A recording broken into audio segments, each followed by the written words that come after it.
Good morning, students, and welcome back to our online classes for the business studies. In the previous lecture and before the Diwali break, we have completed chapter number 2, and in that we have also taken the test for of your 11th classes, and most of the students have done very well in the examinations. So now today we are going to discuss the new chapter, that is the forms of business organizations. ठीक है, forms of business organization that we are going to study. In the third chapter we have discussed the what is the departmental undertaking, statutory corporation, government companies, that we have already discussed. ठीक है, और वो जो part था, वो जो business का part था, वो mostly related to the governments. ठीक है, वो क्या थे, गवर्नमेंट के साथ रिलेट करते थे कि भाई जो स्टेट्यूटरी कॉर्पोरेशन था वो गवर्नमेंट के थ्रू, मतलब most of the government companies थी. ठीक है, एक स्पेशल एक्ट बना के, एक पार्लियामेंट में लॉ पास करके जो कंपनी बनाती थी वो उसे हम क्या कहते थे, स्टेट्यूटरी कॉर्पोरेशन. उसी तरीके से जो मिनिस्ट्री का पार्ट है, जो गवर्नमेंट का पार्ट है, डिपार्टमेंटल अंडरटेकिंग, तो वहां पे भी गवर्नमेंट इन्वॉल्व थी. थर्ड था गवर्नमेंट कंपनी, जिसमें 51% से ज्यादा शेयर जो है या तो स्टेट गवर्नमेंट के पास या तो जो है हमारे सेंट्रल गवर्नमेंट के पास रहते थे. तो वो वहां पे पूरा का पूरा सेक्टर क्या था, ये सेक्टर था पब्लिक सेक्टर. ठीक है, जिसमें हमने डिस्कस किया departmental undertaking, statutory corporations and government company. In second chapter we are going to discuss this private sector. ठीक है, यहाँ पे हमने जो फॉर्म्स ऑफ बिजनेस ऑर्गेनाइजेशन, ये भी एक डिफरेंट टाइप के बिजनेस ऑर्गेनाइजेशन के फॉर्म्स ही हैं. ठीक है, लेकिन they are related to the government और the public sector. Now we have the second one, that is the private sector. ठीक है, प्राइवेट सेक्टर के थ्रू हम जो है बाकी की सारी चीजें देखेंगे. तो प्राइवेट सेक्टर के डिफरेंट फॉर्म्स हैं, जैसे कि sole proprietorship, partnership, joint Indu family, cooperative society, company form of business. उसमें भी private limited and public limited दोनों को हम बाइफरगेट कर सकते हैं, कंपनी को भी. ठीक है, तो these are the different parts that we are going to study in this chapter. All will have the sole proprietorship have its meaning, features, characteristics, advantage, disadvantage. In the same way, partnership will have its meaning, types of partners, advantage, disadvantage, features. ठीक है, इसी तरीके से ये हर एक पांचों कंपनियों के पांचों फॉर्म्स ऑफ बिजनेस के एडवांटेज, डिसएडवांटेज और फीचर्स और मीनिंग हम इस चैप्टर में पढ़ेंगे वन बाय वन. ठीक है, तो आई होप आप लोगों ने इन सभी में से आपको कुछ ना कुछ पता ही होगा. सोल प्रोप्राइटरशिप किसे कहते हैं, पार्टनरशिप फॉर्म किसे कहते हैं. ठीक है, ये सारी चीजें जो हैं हम इस चैप्टर में पढ़ेंगे. तो let's move on with the number 1, that is sole proprietorship. ठीक है, हम जाएंगे number 1, that is sole proprietorship. क्या है सोल प्रोप्राइटरशिप? तो sole proprietorship as name suggest, आपको जैसे नेम से ही पता चलता है कि सोल प्रोप्राइटरशिप मतलब क्या होगा. तो सोल प्रोप्राइटरशिप मतलब जहां पे एवरी इंडिविजुअल जो है, जो भी बिजनेस चलता होगा उसमें एक ही इंडिविजुअल्स काम करता होगा. ठीक है, single person will manage all the activities of business, that business will be known as the sole proprietorship. अगर कोई एक ही इंडिविजुअल्स पूरे के पूरे बिजनेस की सारी एक्टिविटीज को मैनेज करता है, जैसे कि परचेजिंग है, सेल्स है, फाइनेंस है, हर एक चीज में एक ही इंडिविजुअल्स है. ठीक है, the one and only owner is managing the whole business, तो that business will be known as sole proprietorship. ठीक है, जैसे कि आपके नियर बाय कोई भी किराना स्टोर हो गया, तो वहां पे एक इंडिविजुअल होता है ओनर. ठीक है, वहां पे वो हो सकता है किसी इंडिविजुअल्स को काम पे भी रखे, लेकिन all the decisions will be taken by whom, by that owner. ठीक है, तो उसे हम क्या कहेंगे, अ सोल प्रोप्राइटरशिप. ठीक है, उसे हम क्या कहेंगे, सोल प्रोप्राइटरशिप. तो let's go with the meaning. तो मीनिंग क्या है? Sole proprietors refers to the form of business organisation which is own, managed and controlled by an individuals who is recipients of all profits and bearers of his all risk. ठीक है, sole proprietorship हम किसे कहेंगे? ऐसा business organisations जो एक individuals own करता है, ओनर एक ही होगा, मैनेज भी वही ओनर करेगा और पूरा का पूरा कंट्रोल भी उसी इंडिविजुअल्स के हाथ में होगा, जिसको पूरा का पूरा प्रॉफिट, अगर सपोज बिजनेस में कुछ भी प्रॉफिट होता है तो वो पूरा प्रॉफिट उस इंडिविजुअल्स को जाएगा जो इसे कंट्रोल करता है, जो इसे मैनेज करता है. और अगर कुछ भी लॉस हुआ, कुछ भी रिस्क हुआ बिजनेस में, तो all that risk will be bear by that individuals only. ठीक है। तो ऐसे बिजनेस को हम क्या कहेंगे, सोल प्रोप्राइटरशिप, जिसका ऑनर ही एक ही, वन मैन आर्मी जिसे हम कहते हैं, वन मैन आर्मी, ठीक है। वो ऑनर भी वही होगा, पूरा बिजनेस भी मैनेज वही करेगा और उससे पूरे बिजनेस को कंट्रोल भी वही करेगा, एक ही इंडिविजुअल्स। तो ऐसे बिजनेस एंटरप्राइज को हम क्या कहेंगे, सोल प्रोप्राइटरशिप, ठीक है। What will call it, a sole proprietorship. Suppose जैसे कि मैं हूं, ठीक है, suppose I am the businessman और मेरी कोई एक कंपनी है, सपोज मैं I am the owner of a general store owner, ठीक है, जनरल स्टोर का मैं ऑनर हूं। तो उसमें जो भी मुझे प्रॉफिट होगा, suppose I R earning 1 lakh rupees per month from that general store, ठीक है, मैं 1 लाख रुपए इस जनरल स्टोर से मेरी अर्निंग है, तो वो पूरी की पूरी अर्निंग किसकी होगी, मेरी होगी। I do not have to share it with anyone else. मुझे जो ये प्रॉफिट जो है 1 लाख रुपीज, वो मुझे किसी के साथ शेयर करने की जरूरत नहीं होगी। क्यों, क्योंकि these general stores are owned and manage by me only, ठीक है। वो जो है मैनेज और ऑनरशिप जो है सिर्फ एक ही इंडिविजुअल्स कर रहा है, ठीक है, owned and manage by one single person, that is me, ठीक है। मैं ही उसे ऑन कर रहा हूं, मेरे ही है वो शॉप और मैं ही मैनेज कर रहा हूं, कंट्रोल भी मैं कर रहा हूं। तो अगर वहां पे जो भी प्रॉफिट होगा, that's all belongs to me, I do not have to share it with anyone else. मुझे वो किसी के साथ शेयर करने की जरूरत नहीं होगी, ठीक है। इन केस अगर ये प्रॉफिट है, इसी तरीके से अगर मुझे लॉस भी हो रही है, ठीक है, लॉस भी हो रही है, तो I have to bear it loss, ठीक है। No one will take part और no one will give the part of loss to me, ठीक है। सपोज ऐसा नहीं होगा कि ये 50,000 लॉस हो रही है तो मैं जो हूं 30,000 दूंगा और कोई दूसरा इंडिविजुअल जो है 20,000 देगा, नहीं, आई हैव टू पे दिस लॉस, ठीक है, मुझे ही ये बेयर करना पड़ेगा। तो अगर जितना भी प्रॉफिट होगा वो पूरा का पूरा मेरा होगा और जितना भी लॉस होगा वो पूरा का पूरा मेरा ही होगा, ठीक है। तो that is known as sole proprietorship, उसे हम क्या कहेंगे, सोल प्रोप्राइटरशिप। तो यहां पे आपको सिर्फ एक ही बात ध्यान में रखनी है, वो है sole proprietorship refers to the organisation which is own manage and control by one individuals. कोई भी एक इंडिविजुअल के साथ मैनेज और कंट्रोल किया जाता हो, ऐसा जो है उसे हम क्या कहेंगे, सोल प्रोप्राइटरशिप, ठीक है। The form of business is particularly common in areas of personalized service such as beauty parlor, hair salon, small scale activities like running retail shop in locality, ठीक है। जैसे कि आपके आसपास जितने भी बिजनेस होंगे, most of the business are such kind of business, ठीक है। ये ऐसे ही बिजनेस होंगे, सोल प्रोप्राइटरशिप फॉर्म से ही होंगी, ठीक है, कि वो ब्यूटी पार्लर है, सलोन वाला है, या फिर कोई रिटेल वाला है, या कोई दूसरा इंडिविजुअल्स है, तो वो जनरली क्या है, आपका सोल प्रोप्राइटरशिप है, ठीक है। उसमें ऑनरशिप एक होगा, मैनेज भी एक इंडिविजुअल्स करता होगा और वो सारी चीजें एक ही इंडिविजुअल्स की होंगी, तो वो क्या है, आपका सोल प्रोप्राइटरशिप, ठीक है, sole proprietorship. In requires less amount of, it requires a less amount of capital, it is the best suited for business which are carried out on small scale। अगर आप कोई भी ऐसा बिजनेस करना चाहते हो at the small scale level, ठीक है, if you want to start a business at the small scale level, this is the best suitable forms of business that you should go with, ठीक है। आपका अगर आप स्मॉल स्केल बिजनेस स्टार्ट करना चाहते हो तो ये एक ऐसा फॉर्म्स ऑफ बिजनेस है जो आप स्टार्ट कर सकते हैं। क्यों, क्योंकि इसमें जो है कैपिटल बहुत कम रिक्वायर्ड रहेगी, ठीक है, कैपिटल जो रिक्वायरमेंट रहेगी वो कम रहेगी। क्यों, क्योंकि ये जो है सबसे ज्यादा सूटेड है स्मॉल स्केल बिजनेस एंटरप्राइज के लिए, ठीक है। जो छोटे छोटे बिजनेस एंटरप्राइज होते हैं उनके लिए ये सबसे ज्यादा अच्छा suited, most suitable forms of business organisation है, ठीक है। तो उसके लिए आप क्या कर सकते हो, सोल प्रोप्राइटरशिप जो है उसके हिसाब से जा सकते हो, और इसको क्या है, सबसे कम अमाउंट की रिक्वायरमेंट रहेंगी बाकी के सारे बिजनेस एंटरप्राइज के।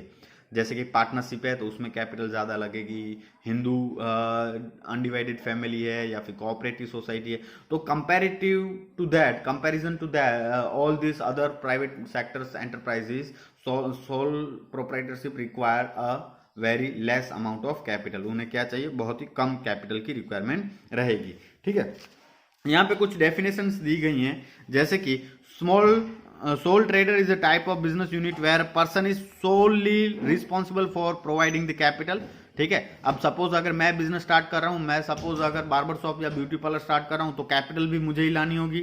For bearing the risk of the enterprise, मतलब उसका अगर वो बिजनेस जो है प्रॉफिटेबल हो, लॉस हो, कुछ भी हो, उसका पूरा का पूरा रिस्क भी मैं ही बेयर करूंगा, एक individual, for the management, and I will be the responsible for the management of this business enterprise, ठीक है। तो उसे कहते हैं सोल ट्रेडर या फिर सोल प्रोप्राइटरशिप, ठीक है, सोल ट्रेडर या फिर सोल प्रोप्राइटरशिप, मतलब जहां पे एक ही इंडिविजुअल रिस्पॉन्सिबल हो हर एक चीज के लिए, ठीक है। If there is one individual who is responsible for the whole business, that types of business will be known as sole proprietorship, ठीक है। आई होप ये क्लियर है। Now we have the features of sole proprietorship, ठीक है, features of sole proprietorship.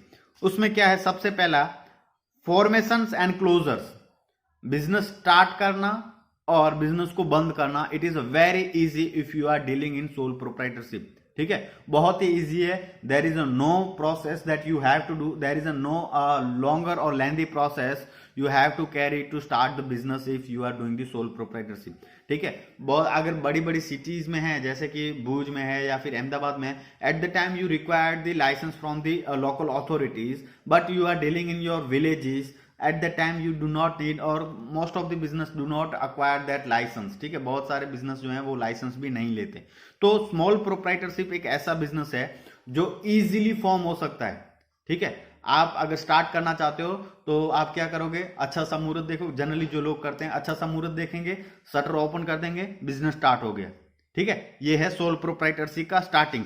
There is no separate law that govern the sole proprietorship, जैसे companies act 2013 है, ठीक है, कंपनीज एक्ट 1956, उसके बाद उसके में अमेंडमेंट आया कंपनीज एक्ट 2013।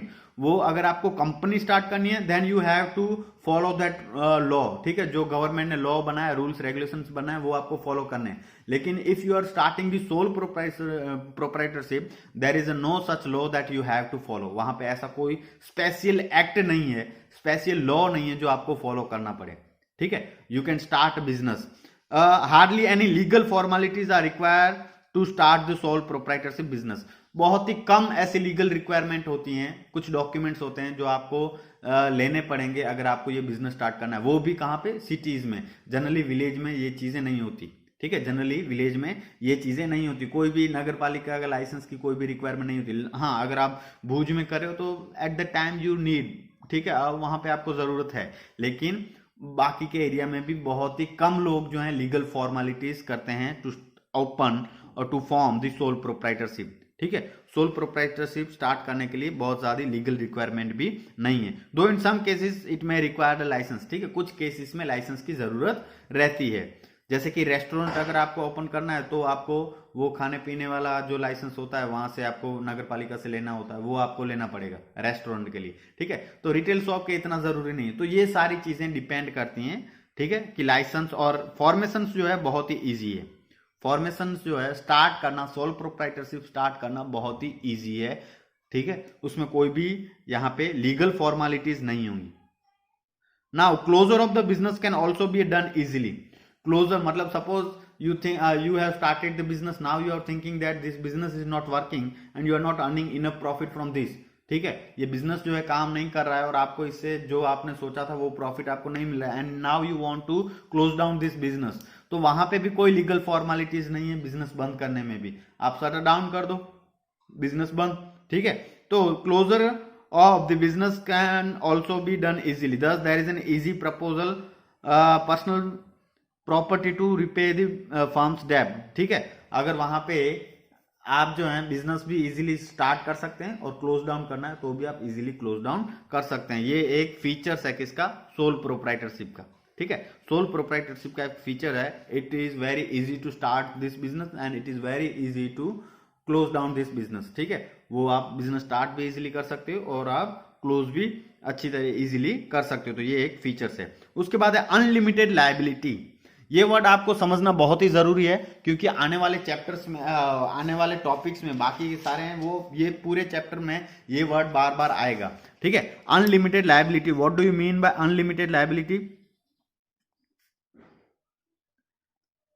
तो अनलिमिटेड लायबिलिटीज मतलब कि अगर इंडिविजुअल्स को कुछ भी नुकसान हो रहा है, ठीक है, सपोज जनरली क्या होता है, बिजनेस ऑर्गेनाइजेशन, बिजनेस जो है वो और उसका ओनर जो है अलग होते हैं, ठीक है। जनरली क्या होता है, बिजनेस और business owner both are the different individuals, ठीक है, जनरली ये चीजें होती हैं। लेकिन जहां पे ये अनलिमिटेड लायबिलिटीज होती है वहां पे ये दोनों सेम हो जाएंगे, ठीक है, यहाँ पे इनकी लीगल एंटिटीज जो है वो अलग अलग रहती है जनरली, लेकिन सपोज मेरा बिजनेस है, मैं एक सोल प्रोप्राइटर हूं और मैं एक जो है शक्ति जनरल स्टोर करके एक किराना स्टोर चला रहा हूं। ठीक है, शक्ति जनरल स्टोर करके मैं एक किराना स्टोर चला रहा हूं और मैंने इसकी लीगल एंटिटी लेके रखी है, मतलब मैंने इसका रजिस्ट्रेशन करवाया है, मैंने इसके नाम का बैंक अकाउंट ओपन करा, वो सारी चीजें हैं।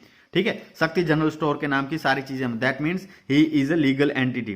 ठीक है, अलग से एक आदमी है in the eyes of law के नजरिए में ये क्या है, एक अलग इंडिविजुअल है, ये बिजनेस जो है अलग इंडिविजुअल है। ठीक है, और मैं इसका ऑनर हूं लखधीर गढ़वी।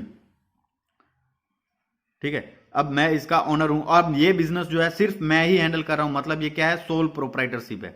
ठीक है, सोल प्रोप्राइटरशिप है। नाउ सपोज किसी भी रीजन की वजह से मेरी डेफ जो है वो हो गई 10 लाख रुपए। ठीक है, मेरे ऊपर लोग जो हैं 10 लाख रुपए उधार है मेरे ऊपर। ठीक है, लोग मेरे से जो होलसेलर्स हैं, बाकी के इंडिविजुअल्स हैं, वो मेरे के ऊपर 10 लाख रुपए मांग रहे हैं। ठीक है, तो अगर मैं बिजनेस क्लोज डाउन कर रहा हूं और if my business property is not enough to repay this डेब्ट, मेरी बिजनेस की प्रॉपर्टी जो है ये इनफ नहीं है ये डेब्ट पे करने के लिए, मेरी बिजनेस की property is not enough to repay this डेब्ट of ₹10 lakh, then I have to sold my personal assets. मुझे क्या करना पड़ेगा, मेरी पर्सनल असेट्स जो हैं वो मुझे सोल्व करके ये डेब्ट चुकानी पड़ेगी। सपोज अब मेरी पर्सनल असेट्स जो है, मेरे पास कार है, मेरे पास बंगलो है, वो मुझे सेल करना पड़ेगा ये 10 लाख रुपए चुकाने के लिए, if my business assets are not enough to repay this डेब्ट। ये मेरी बिजनेस की असेट्स जो हैं वो ये डेब्ट रिपे करने के लिए इनफ नहीं है, then I have to sell my personal assets. मुझे क्या करना पड़ेगा, मेरी पर्सनल असेट्स को सेल करना पड़ेगा अपनी ये डेब्ट चुकाने के लिए। ठीक है, क्यों, क्योंकि जैसे हमने पढ़ा था कि जो भी प्रॉफिट होगा वो मेरा होगा और जो भी लॉस होगा, जो भी डेब्ट होगा वो भी इंडिविजुअली मेरा ही होगा। तो ऐसी लाइबिलिटी को हम क्या कहेंगे, unlimited liability. That means if the business assets is not enough to repay your debt, individuals or sole proprietor has to sell their personal asset to repay that debt. Such kind of liabilities is known as unlimited liabilities. Owner is liable to repay the debt if assets of business is not enough to repay the debt. ठीक है, जो ये डेब्ट है वो business assets की वजह से नहीं हो पा रही है रिपे, तो वो ऑनर की लायबिलिटी है कि ये डेब्ट पे करे अपनी पर्सनल असेट्स के बेच के भी। ठीक है, जो क्रेडिटर्स जो होंगे वो मेरी पर्सनल असेट्स के ऊपर, सपोज ये मैं 10 लाख की बिजनेस एसेट से नहीं पे कर रहा हूं, तो जो क्रेडिटर्स जो होंगे वो क्या करेंगे, वो क्रेडिटर्स जो होंगे वो मेरी कार के कागजात ले सकते हैं, वो मेरी कार ले सकते हैं, वो मेरा बंगलो भी ले सकते हैं। ठीक है, they can claim on my personal assets, creditor can claim on my personal assets if I am not able to repay this डेब्ट। अगर मैं ये 10 लाख रुपए रिपे नहीं कर पा रहा हूं तो वो मेरी पर्सनल असेट्स के ऊपर मेरे क्रेडिटर्स जो हैं वो क्लेम कर सकते हैं। ठीक है, तो उसे कहते हैं लायबिलिटी, अनलिमिटेड लायबिलिटीज।